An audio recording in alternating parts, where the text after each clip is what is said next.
প্রিয় টাঙ্গাইলবাসী, আমরা গতকালকে তাঁতিদের সাথে কথা বলেছিলাম।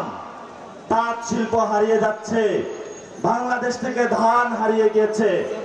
ধান হারিয়ে গিয়ে এখন ধান ব্যবসায়ীদের কাছে চলে গিয়েছে, ভারতীয়দের কাছে চলে গিয়েছে। বড় বড় লুটেরা, চাঁদাবাজ, মাফিয়াদের মার্কা হিসাবে ধান এখন উপনীত হয়েছে। কিন্তু ধান ছিল জনগণের শক্তি।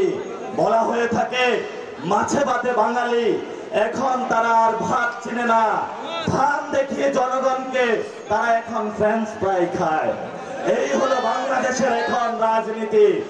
আমরা বাংলাদেশে ভবিষ্যতে এইসব ধোঁকাবাজ, চাঁদাবাজ, টেন্ডারবাজ যারা রয়েছে, দুর্বার আন্দোলন জনগণকে সাথে নিয়ে গড়ে তুলবো ইনশাআল্লাহ।